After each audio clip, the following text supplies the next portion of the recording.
ये पार्टी की जिम्मेदारी है कि हर तरह से जनता की सेवा हो, ख़ास तौर से जो पार्टी से जुड़े हुए हैं उनकी समस्याओं का समाधान हो। पार्टी के दम से ही सत्ता में सरकार बनती है और सरकार की जिम्मेदारी पूरे राजस्थान के एक एक निवासी की है। उसीलिए सभी मंत्रियों की जो जन सुनवाई उनके घर पर जो होती है वो लगातार चल रही है, पिछले 2 साल से लगातार चल रही है। लेकिन ऐसा सोचने में आया कि एक जन सुनवाई पार्टी कार्यालय में भी होनी चाहिए। उसी को ध्यान में रखते हुए हर मंत्री को और मंत्रियों को ये जिम्मेदारी दी है कि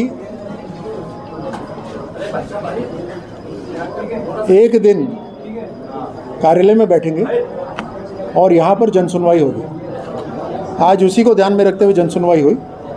तकरीबन 80-90 हमारे पास प्रार्थना पत्र आए हैं, उसको अलग अलग विभागों के अंदर भेजेंगे। कुछ के ऊपर तो यहीं से तुरंत फ़ोन करके उसका समाधान कर दिया गया। आप पूछिएगा जो आए, सीधा फ़ोन करके अधिकारियों से बात हुई, उन्हें आदेशित कर दिया गया। और कुछ को जो पॉलिसी रिलेटेड मैटर है उसके ऊपर गंभीरता से सोचा जाएगा, तो उसको अलग से विभाग में भेज दिया जाएगा। सर 10 दिसंबर को प्रवासी राजस्थानी दिवस मना रहे हैं सर। आज सीएम साहब ने भी पीएम साहब से मुलाकात की है, बड़ा इवेंट होने वाला है सर। किस तरीके की तैयारी है सर सरकार की? हमारे प्रदेश के अंदर अनंत संभावना है और मुझे गर्व है कि हम इस प्रदेश से हैं जहाँ पर एक नहीं बल्कि 10-10 सेक्टर हैं ऐसे जो दूसरे प्रदेशों के अंदर नहीं हैं। इन सेक्टर्स के अंदर इनको आगे बढ़ाने के लिए सरकार 2024 दिसंबर से राइजिंग राजस्थान का कार्यक्रम करके इनको आगे बढ़ा रही है।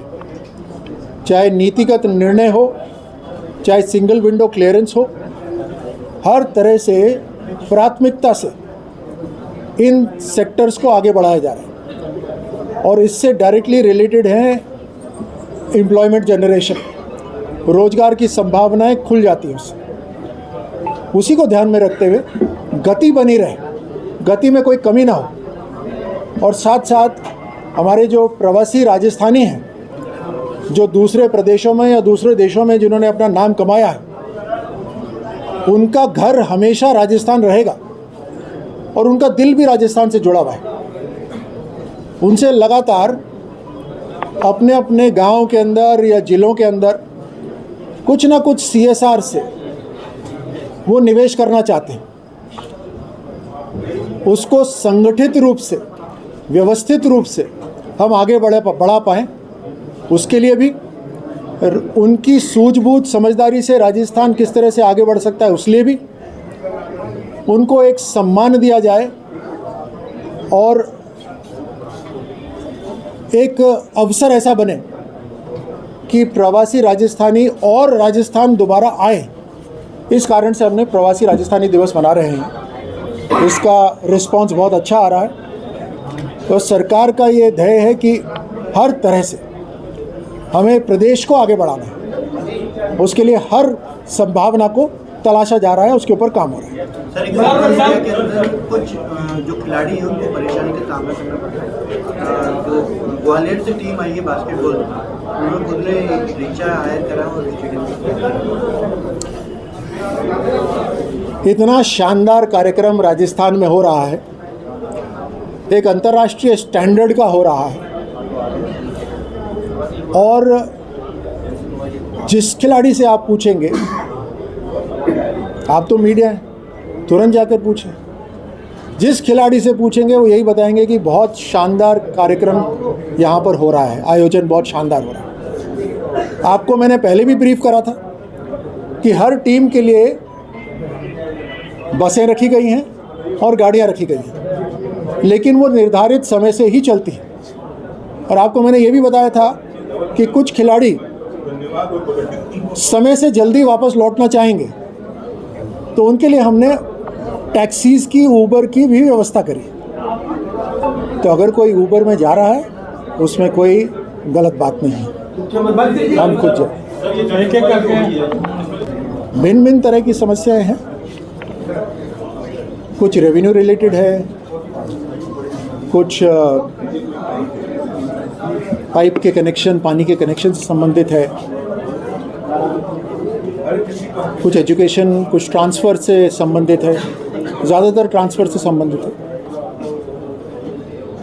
जैसे मैंने अभी थोड़ी देर पहले कहा था कि कुछ समस्याओं का समाधान हमने टेलीफोन से तुरंत कर दिया, अधिकारियों को फ़ोन करके यहीं से बतला दिया और उसके ऊपर हम कार्रवाई करवा देंगे।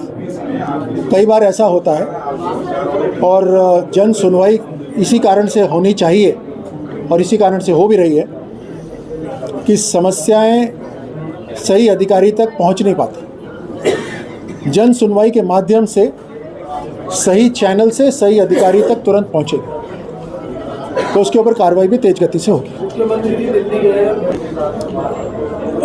अगर आप देखिएगा कि डबल इंजन सरकार की ये ताकत है कि केंद्र से पूरा सहयोग मिल रहा है और उस सहयोग के ऊपर राज्य सरकार पूरी तरह से काम कर रही है ताकि धरातल तक योजनाएं पहुंचे, देश का पैसा धरातल तक पहुंचे।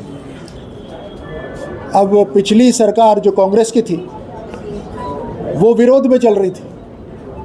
अब कांग्रेस वाले ये देख रहे हैं कि तेज गति से काम हो रहा है तो उनको पीड़ा हो रही है, तो वो दिल्ली एक परिवार के धोख लगाने जाते थे, हम दिल्ली देश की सरकार के पास जाते हैं। सर, राजस्थान में कल एक जासूस पकड़ा गया है, कल भी एक जासूस पकड़ा गया और राजसमंद में आज एक विस्फोटक से बड़ी गाड़ी पकड़ी गई है। राजस्थान एक शांति प्रिय प्रदेश हुआ करता है और राजस्थान में इस तरीके की जो चीजें हो रही हैं निरंतर रूप से, उसको आप किस तरीके से देख रहे हैं? क्या माहौल बिगाड़ने का प्रयास हो रहा है?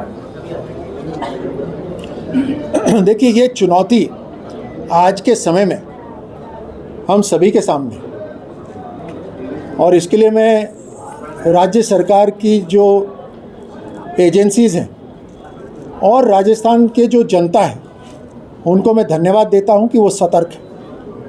ये राजस्थान की जनता पूरी तरह से राष्ट्र प्रेमी है, राष्ट्र को पहले रखती है, इसीलिए इन देश विरोधी ताकतों के मंसूबे सफल नहीं हो रहे, ना ही होने देंगे। इसमें मैं मीडिया को भी धन्यवाद देता हूं कि एक जागरूकता बना के रखते हैं और ये जो बड़े रूप में इन्वेस्टमेंट राजस्थान में आ रहा है उसका एक बड़ा कारण ये भी है कि सभी प्रदेशों के अंदर नॉर्थ इंडिया के सबसे सुंदर जगह, सबसे शांतिप्रिय जगह, सबसे स्वच्छ जगह और सही लोगों के बीच में अगर कोई जगह रहने वाली है तो राजस्थान है। इसको हम ऐसे ही बना के रखेंगे। राजीव जी, मेरा सवाल ये है, आप देखिए, अगर कंपैशनेट ग्राउंड है, अगर कोई ऐसी परिवार में समस्या है जिसके लिए मुख्यमंत्री तक ये बात पहुंचाने की ज़रूरत है या उस विभाग को एक कानून से हट कर निर्णय लेने की ज़रूरत है, तो सही माध्यम से उन अधिकारियों तक ये बात पहुंचाएंगे, उस मंत्रालय तक ये बात पहुंचाएंगे। दूसरी बात, जब तबादले खोलेंगे तब एक लिस्ट होनी चाहिए तैयार, ताकि जब तुरंत खोले तब उसके अंदर उनको शामिल करा जा सके। तो जैसी ज़रूरत होगी वैसे इन जो एप्लीकेशंस आई हैं उनके ऊपर ध्यान करा जाएगा। ये दो शब्द जो हैं ये तो बड़े सुने हुए नज़र आते हैं। अपनी पार्टी के लिए भी कहा था उन्होंने, अपनी पार्टी के नेताओं के लिए भी कहा था।